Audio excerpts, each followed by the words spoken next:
ओम श्री परमात्मने नमः। ओम श्री गुरुभ्यो नमः। ओम श्री ऋषिभ्यो नमः। सर्वेभ्यो नमः।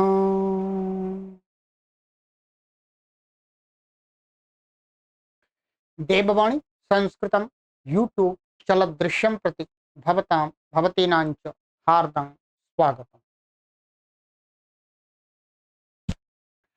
मित्रों, काशिका वृत्ति श्रीमद् वामन जयादित्य विरचिता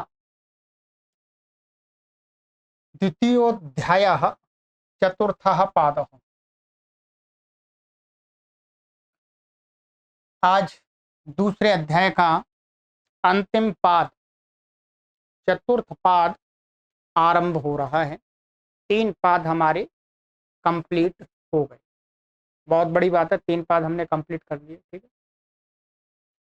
और कक्षा संख्या ये पूरे अध्याय की चल रही है, इसलिए कक्षा संख्या है आज हमारी द्वाचत्वारिंशत्तमी 42वीं कक्षा है। ठीक है, 41 कक्षाएं हो गई हैं। प्लेलिस्ट आपको हमने बना दी है। द्वितीयोध्याय काशिका वृत्ति नाम से प्लेलिस्ट बनी हुई है, आराम से सर्च कर सकते हैं। इसके साथ आप ऐप के अंदर भी पढ़ सकते हैं। ठीक है, चलिएगा। ये व्हाट्सएप नंबर दिए गए हैं आपको। इन पर कोई कठिनाई आपको आती है तो यहाँ पर आप हमसे संपर्क करके कठिनाई का निवारण कर सकते हैं, समाधान प्राप्त कर सकते हैं। ठीक है, ये हो गया। अब चलते हैं। चलिए, ये तीसरा पाठ समाप्त हो गया था। अब है ये हमारा चतुर्थ पाद।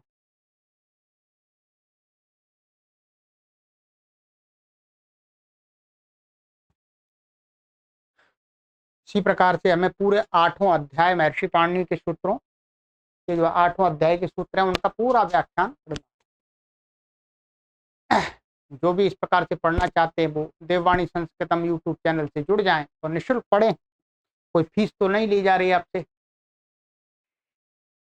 इनको मैं आपको पढ़ाऊंगा, परंतु आपको पढ़ने से पहले एक बार आप अष्टाध्यायी भाष्य प्रथमावृत्ति को अवश्य देखते रहें। जो जो सूत्र आप काशिका में पढ़े पहले अष्टाध्यायी भाष्य प्रथमावृत्ति में पहले पढ़ लें। ठीक है, आइएगा। द्वितीयाध्यायस्य चतुर्थः पादः। द्विगुरेकवचनम्। द्विगुः और एक वचनम। द्विगुः ये क्या है? ये समास का नाम है, जैसा कि आपको पढ़ाया था संख्या पूर्वो द्विगुः। वहां पर जो उस प्रकरण में जो तद्धितार्थोत्तरपद समाहारे च दिक् संख्ये संज्ञायाम, वहां पर जो संख्या पूर्व वाला समास था उसका एक नाम और रख दिया था, द्विगु। संख्या पूर्वो द्विगु, तो वही ये द्विगु है। अष्टाध्यायी भाष्य प्रथमावृत्ति में आपको पढ़ाया था। कहते हैं द्विगुः समास एक वचनम भवति।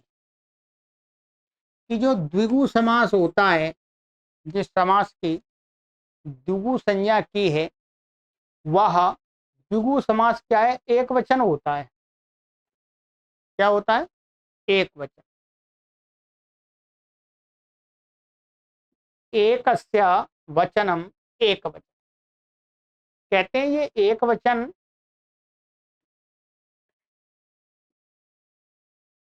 जो वहां पर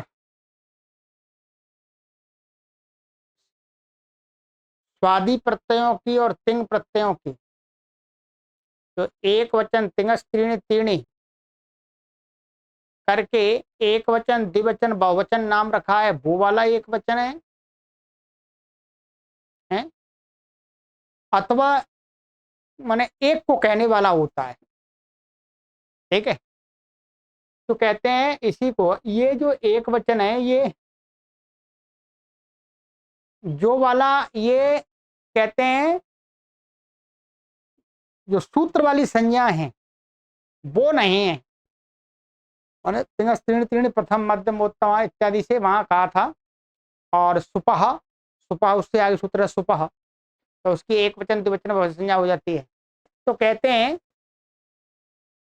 वो वाला एक वचन नहीं है, इसका अर्थ है एकस्य वचनम एक वचनम, एक का वचन। यहाँ वचन शब्द वास्तव में वक्ति इति वचनम, क्या इसकी जो व्युत्पत्ति टीकाकारों ने दिखाई है वो क्या किया है, वक्ति इति वचनम। ये जो यहाँ पर वच धातु से लुट प्रत्यय है, ये लुट प्रत्यय यहाँ भाव में नहीं है, एक को कहना नहीं है, एक को कहने वाला। वचनम का अर्थ है बोलने वाला, बताने वाला। एक वचन का अर्थ होता है कथन, तो वह नहीं है। तो वक्ति इति वचनम माने वक्ति और कर्ता में ये प्रत्यय लुट। वैसे तो भाव में होता है लुट प्रत्यय लुट जैसे, परंतु कृत्य लिटो बहुलम सूत्र से वो बहुल करके कर्ता में भी हो जाता, कई बार देखा है। तो यहां पर जो प्रत्यय है ये वचनम शब्द में लुट प्रत्यय आया है, वो भाव में नहीं आया, किसमें आया बोलो, कर्ता में। उस कर्ता में आए हुए लुट प्रत्यांत शब्द के साथ यहाँ समास है एकस्य वचनम एक वचनम। एकस्य वचनम का अर्थ है एक को कहने वाला, एक को कहने वाला। ठीक है, वही कहा एकस्यार्थस्यावाचको भवति इत्यर्थः। अर्थात जो द्विगु समास होता है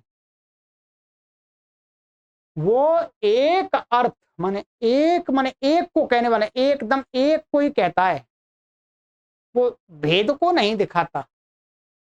क्या भेद, भेद की प्रतीति नहीं कराता, भेद का बोध नहीं कराता। एकत्व में किसी को जिनका समास हुआ उनके एकत्व को दिखाता है कि वो एक है। तो एकस्य अर्थस्य वाचक माने एक अर्थ का वाचक माने बोलने वाला होता है, कहने वाला होता है। तो वचनम का यहाँ पर स्पष्ट हो गया, वचनम का अर्थ है वाचक। वाचक तो साक्षात एकदम कर्ता में होता है प्रत्यय। समझ में आ गया होगा। चलिए ये तो सरल है। कहते हैं कि इस प्रकार से तदनेन प्रकारेण युग्मर्थस्यैकवद् भावो विधीयते, युग्मर्थैकवद् भवतीति। क्या है, तद माने उस, इस प्रकार से माने इस प्रकार से करके, प्रकार प्रकार से द्विगु अर्थस्य, जो द्विगु से जिन पदों का क्या हुआ है द्विगु समास हुआ, उन पदों का जो अर्थ है, उन पदों का जो अर्थ है उस अर्थ का एकवत भाव विधीयते। ये वास्तव में क्या है, एकवत माने अनेकों को एक कर रहा है, अनेक संख्यात्व का वो एकत्व माने एक संख्यात्व कर रहा है, यानी एक संख्या की प्रतीति करा है, उसमें एक की समूह की कह सकते हैं, समूह एक होता है। तो एकवत भावो विधीयते माने ये क्या, अतिदेश किया जा रहा है। क्या किया है, अतिदेश। तो जैसा है नहीं उसको वैसा बनाया जा रहा है। द्विगु समास में जितने पदों का समास करेंगे तो उसमें तो अनेक पद होंगे, तो अनेक अर्थ मालूम पड़ेगा। तो वो जैसा है उससे भिन्न का उसमें अतिदेश किया जा रहा है। ठीक है, क्या किया जा रहा है, अतिदेश। तो एकवत भाव देते हैं, अर्थात द्विगु अर्थः एकवत भवति। द्विगु समास का जो अनेकत्व अर्थ होता है वो एक के समान होता है, उसको एक के समान उसकी प्रतीति होती है, बोध होता है। ठीक है, आगे कहते हैं समाहार द्विगुश्चेदम ग्रहणम नान्यस्य। और ये भी ध्यान रखेंगे यहां पर जो दिगु है, दिगु संज्ञा तो संख्या पूर्व दिगु हो, और वहां पर तद्धितार्थोत्तर पद समाहारे च, तद्धित के अर्थ में उत्तर पदक के रहते और समाहार में, ठीक है, और दिक् संख्य संज्ञायाम, तो वहां पर मुख्य रूप से तो समाहार में संख्या पूर्व वाले की दुगु संज्ञा है, दुगु संज्ञा तो उसकी भी है, तद्धित के अर्थ में होता है अथवा उत्तर पद के रहते उनकी भी दुगु संज्ञा होती है, परंतु वो दुगु नहीं लेना, यहाँ पर कौन सा लेना, समाहार वाला। तो वही का समाहार दुगुश्चेदम ग्रहणम, समार दुगु का ग्रहण है, अपहार दुगु का नहीं है। नान्यस्य, नान्यस माने तद्धितार्थ में जो समास हुआ उसमें संख्या पूर्व में, अभी उदाहरण दिखा देंगे, तो वहां पर नहीं होगा। अब उदाहरण देते हैं, जैसे पंचपूलाः समाहृताः, पंचपूली। अरे पंचपूला समाहृता, यहाँ पर क्या है, उसी तद्धितार्थोत्तर पद समाहारे जैसे समास हुआ, समाहार में संख्या पूर्व में है, ठीक है, और अकारांतर दुगुः स्त्रियां भाष्यते, उस वार्तिक से स्त्रीलिंग की विवक्षा होकर के इसमें गीप आ गया है, उस सिद्धि वहीं देखेंगे इसकी पूरी। अब यहाँ ना पंचपूलों का समारोह, पांच पूली, पांच पूलियां, पोट्री। अब यहां पर वास्तव में है तो पांच पूली, पांच संख्या, परंतु समास इसकी दुगु संज्ञा हो गई है और समार में समास हुआ है, ये समाहृता। तो अब क्या है, इस सूत्र ने पांच जो पूली, जो पंचत्व इसके अंदर दिख हो रहा था, उसको एकत्व कर दिया, एक बना दिया, एकत्व माने एकवत कर दिया। अब इसमें पांच की प्रतीति नहीं होगी, एक की। तो पंचपूली, पंचपूली का अर्थ हो गया पांच पुलियों का गट्टर, एक गट्टर, ठीक है। तो यहां पर दुगु संज्ञा, ये एक पद होने से क्या ये एक एक एक वचन आ गया इससे, नहीं तो पांच है वास्तव में, बहुवचन आना चाहिए था, नहीं एक वो। ऐसे दशपूला समाहृता, दशपूली, अथवा ऐसा भी करते दशानाम पूलानाम समाहारा दशपूली, पंचानाम पूलानाम समाहारा पंचपूली। ये तो हम बोल सकते हैं अपनी भाषा में उस अर्थ को बताने के लिए, ठीक है। तो ये होगा दशपूली पंचपूली, उदाहरण वहां पर करा दिए। अब दुग्गर्थस्यैकत्वात् अनुप्रयोगे पेकवचनम भवति, कह रहे हैं यहां पर क्या कर दिया, इसको एक वचन नहीं किया। यदि यहां पर हम इसको अतिदेश नहीं माने, यहां पर हम इसको क्या मान लें कि इससे एक वचन का प्रत्यय आ जाता है, एक वचन जो जिस प्रत्यय की संज्ञा है, एक वचन प्रत्यय आ जाता है, परंतु बोध पांच का ही होगा या दश का ही होगा। यदि यहां पर हम इसको पारिभाषिक मान लेते हैं तो नहीं, तो फिर गड़बड़ हो जाएगा। क्या गड़बड़ हो जाएगा, कहते हैं द्विगु अर्थस्य, यहां पर क्या है, जो द्विगु समास है उसका जो अर्थ था, इसका अर्थ क्या है, पांच पूली और दशपूली, इसका अर्थ, तो उसका अर्थ है दशपूली पांच पूली, उस अर्थ का एकत्वात् माने एक कर दिया, उसमें एकत्व की एकत्व बना दिया।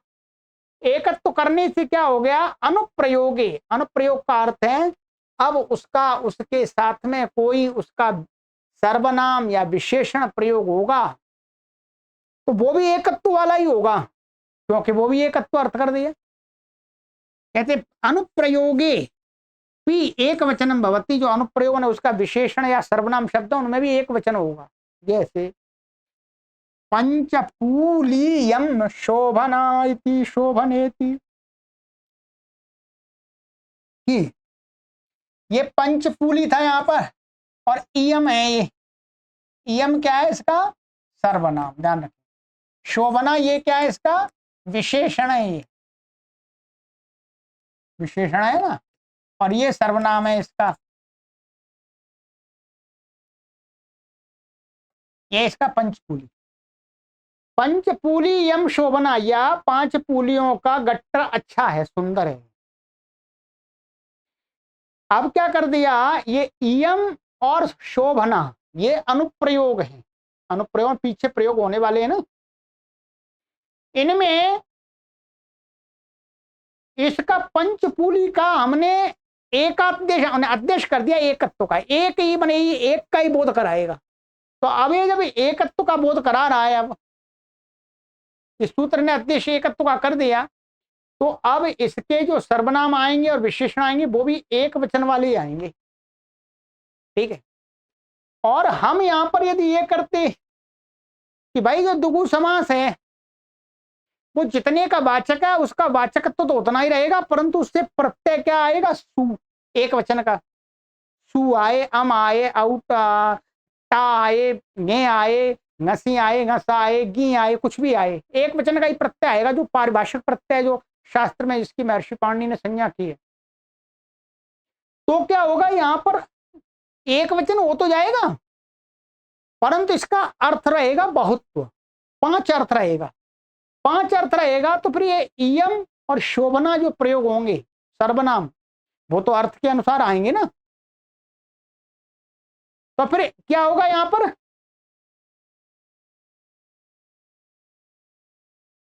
इमे ऐसा होगा, इमाह, इमाह होगा बहुवचन, इमाह शोभना बहुवचन आएगा।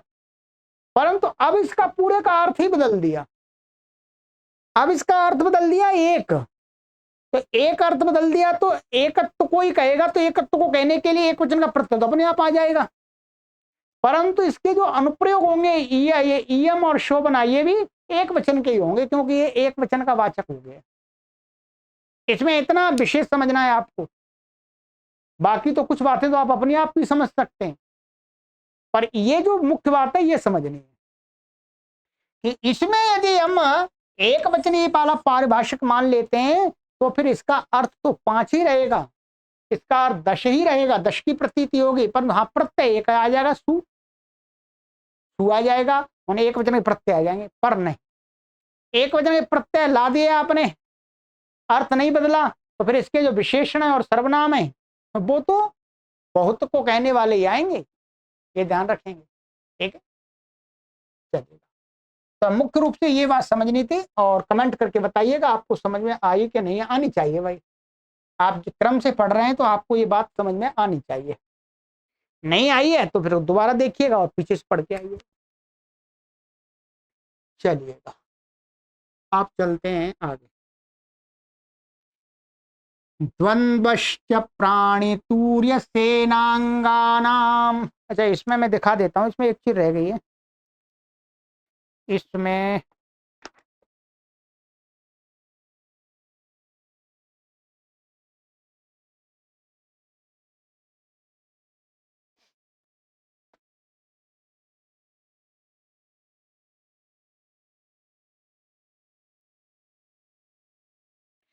यहाँ पर कोई आपको पूछ सकता है, ये पूछ सकता है उसको इस पर कि यहाँ पर ये कहा इन्होंने, यहाँ पर ये एक अवध भाव हो, तो ये आदेश किया है ना, आदेश, तो इसमें कौन सा मैंने किस चीज का आदेश किया है, तो अर्थ का आदेश किया है। कोई पूछे आपको तो आपको क्या क्या कहना है कि यहाँ पर ये सूत्र क्या करता है, अर्थादेश करता है, क्या करता है, अर्थादेश, मैंने अर्थ का ही वो पंच अर्थ का ही वो एक अर्थ करता है, 10 का ही वो एक अर्थ करता है, अर्थ को बदल देता है, ठीक है। एक ये बात, अच्छा दूसरा यहाँ पर दूसरी बात आई थी यहाँ पर आपकी,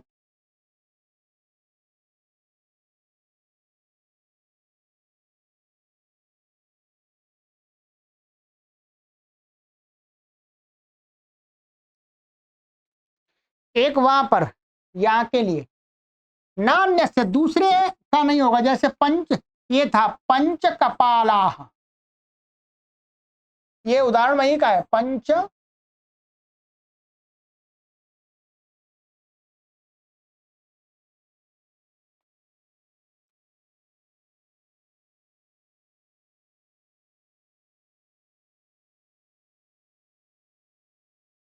ये जैसे पंचसु कपालेषु संस्कृतम, माने संस्कृत पंच कपाला, पंच कपालौ पंच कपाला, तीनों वचनों में चलेगा। ये भी इसकी भी दुगु संज्ञा है, संख्या पूर्व दुगु, परंतु ये किसमें प्रत्यय हुआ? तद्धितार्थोत पर समारेच में समास हुआ है, दुगु संज्ञा है, परंतु ये तद्धित के अर्थ में वे समास है और उसकी दुगु संज्ञा है, तद्धितार्थ दुगु की संज्ञा है, इसलिए इसमें ये वाला नियम नहीं लगेगा, ना अन्यस्य ये आ जाए इसका उदाहरण। तद्धितार्थ के और उत्तर पद के सभी उदाहरण आ जाएंगे, ये मैंने एक दिखा दिया आपको, नहीं तो आप कहेंगे कि ये इसका क्या बनेगा, इसका ये बनेगा, और अष्टाध्यायी में जितने भी उदाहरण हैं समाहार को छोड़ करके वो सारे बन जाएंगे दुगु वाले, ठीक है। चलिएगा, ये बात बताने की।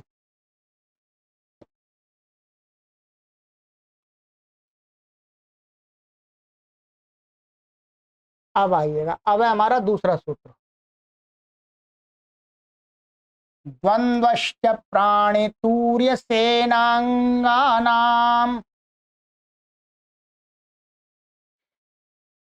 एक वचनमिति वर्तते। एक वचन ऊपर से अनुवृत्ति आ रही है, वही एक वचन है, एकम वक्तीति एक वचनम। अंग शब्दस्य प्रत्येकम वाक्य परिसमाप्त्या त्रीणि वाक्यानि संपद्यन्ते। इसमें जो प्राण तूर्य सेनांगा नाम में जो अंग शब्द है ना, ये अंग शब्द प्राणी के साथ में भी लगेगा, तूर्य के साथ में भी लगेगा और सेना के साथ में भी लगेगा।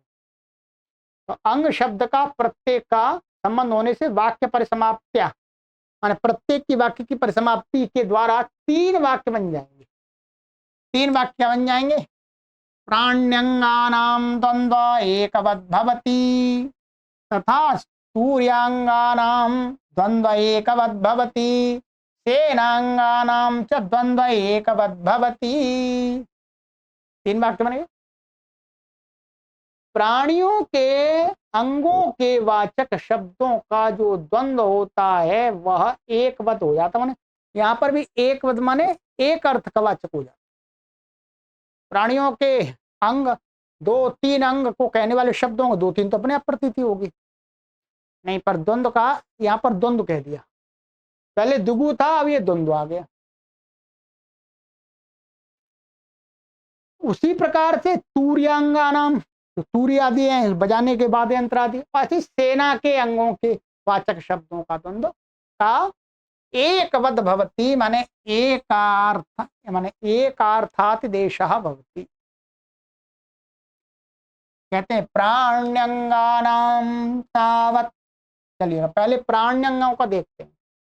पाणिपादम, तो यहां पर क्या करते हैं, पाण है,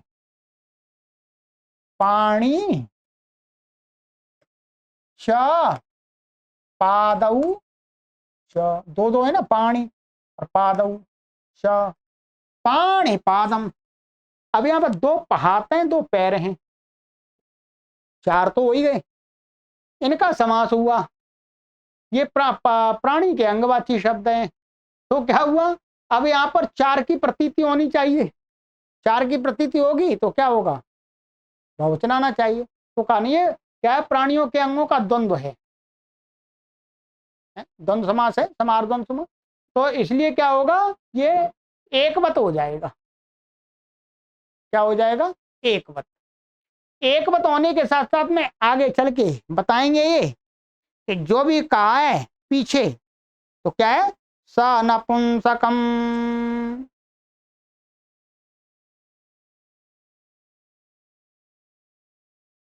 ये कहा था ना आपका इसको,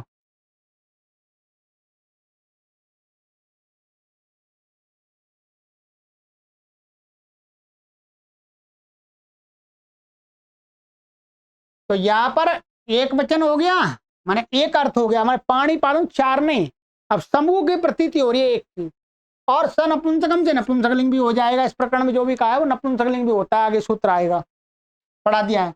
शिरो ग्रीवम, ऐसे शिर और ग्रीवा दो हैं तो यहाँ पर भी एक का एक मत कर दिया।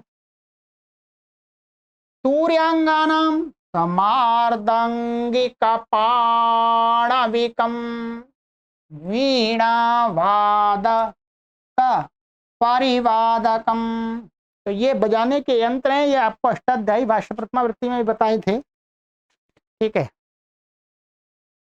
इसमें जो अर्थ दिया था, मृदंग और पणमल ढोल बजाने वाले, ऐसा दिया था अष्टाध्यायी भाष्य में कि मृदंग और ढोल को बजाने वाले लोग, ठीक है, और वीणा वादक और परिवादक, वीणा बजाने वाला और परिवादक, परिवादक बोला इन्होंने।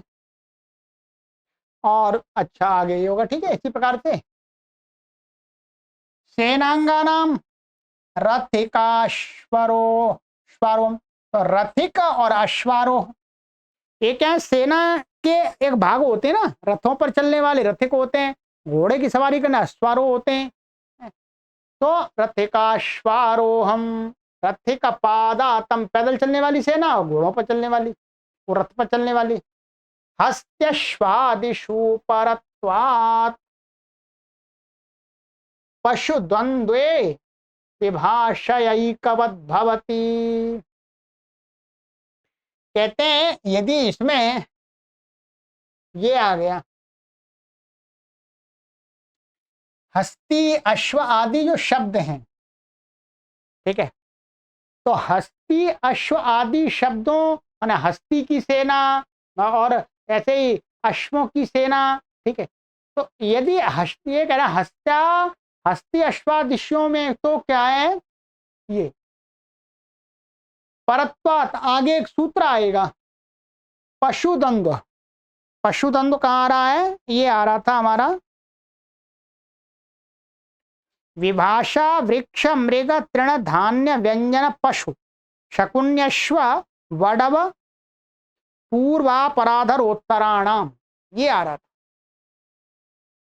तो यहां पर पशुओं का विकल्प का है, पशुवाचियों का शब्दों का, ठीक है, तो उसमें ये नहीं लगेगा, वहां तो विकल्प से ही विभाषा, विभाषया, विभाषा के द्वारा एक मत भवती और एक मत होगा, माने एक बार होगा एक बार नहीं होगा, ठीक है।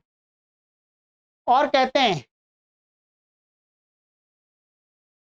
इतरेतर योगे समाहारे चो द्वंद्वो विहिता, तो द्वंद्व समास है, या तो वो इतरेतर में विहित है अथवा समाहार में, भाई चार थे द्वंद्व, वहां पर दो में ही तो समास किया गया है द्वंद्व। तत्र समाहारस्य ईकत्वात् सिद्धम एक वचनम। अब ये कह रहे हैं भाई, जो ये द्वंद्व समास है केवल दो में तो किया गया है, इतरेतर में और समाहार में, और जो समाहार में द्वंद्व किया है उससे तो अपने आप ही कह रहे हैं, तत्र माने वहां चार थे द्वंद्व, वहां पर समास किया है ना वहां, तो समाहार द्वंद्व समास है उसका तो एकत्वात्, उसमें तो समूह की प्रतीति होती है, क्या है, समूह की प्रतीति होती है ना, तो समूह की प्रतीति होती है, तो कहते हैं वो तो सिद्धम ये भी एक वचनम, एक समूह में आ गया तो एक ही अपने आप ही वचन सिद्ध है, वो तो माने उसमें तो समूह की प्रतीति होती है, वहां पर समार में नहीं हो रही थी, ध्यान रखेंगे। ये तो चार थे द्वंद्व से इतरेतर में तो भिन्न भिन्न की प्रतीति होती है और समाहार में समूह की प्रतीति होती है, तो कहते हैं समाहार एकत्व, समाहार तो एक होता है, समूह सिद्धम एक वचनम, सिद्ध एक वचन था, तो फिर आप इस सूत्र को बनाने की आवश्यकता क्या हुई भाई, जब आप इसमें समूह रूप में देखेंगे तो वो अपने आप ही एक वचन हो जाएगा। तो कहते हैं इदम तो प्रकरणम विषय विभागार्थम, ऐसा है जो ये प्रकरण आरंभ कर रहे हैं, ये जो द्वंद्व का प्रकरण आरंभ कर रहे हैं एक मत का, तो कह रहे हैं ये तो विषय विभाग के लिए कर रहे हैं, ठीक है, एक वचन की तो प्राप्ति है, माना हमने, परंतु विषय विभाग कि कहां पर एक वचन होगा कहां पर नहीं होगा, जैसे कहते हैं प्राण्यंगादि नाम समाहार एवं द्वंद्वः, प्राणियों के प्राण्यंग, प्राणी तूरी और सेना, इनके अंगवाची जो शब्द हैं इनका समाहार ही द्वंद्व, और कोई द्वंद्व इसका नहीं, ठीक है।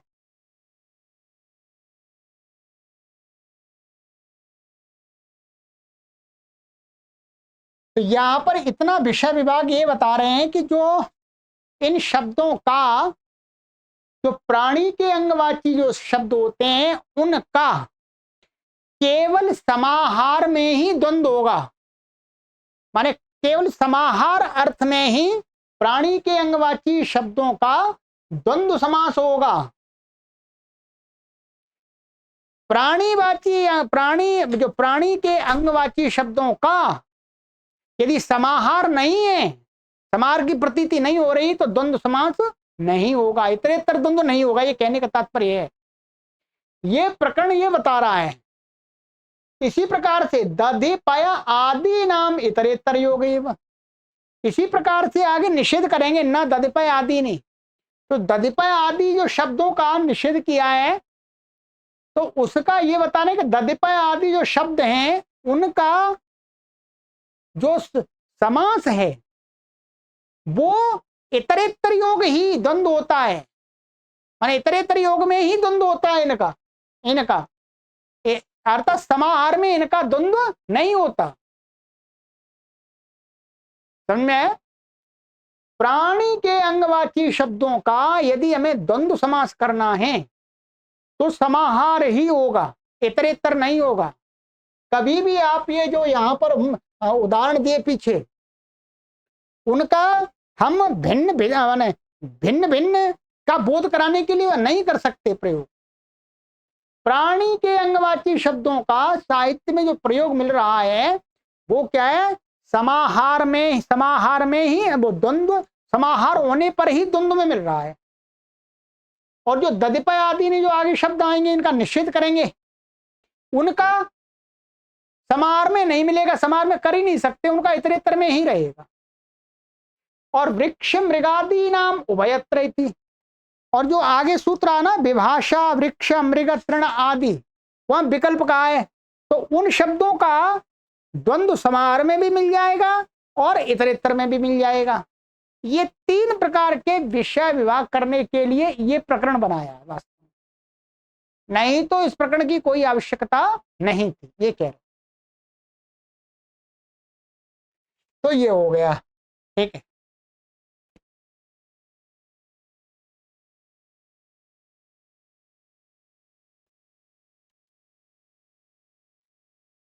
तो चलिए आज इन दो कक्षाओं की हमने भूमिका बना दी है, इनको दोनों को समझ लीजिएगा, ठीक है।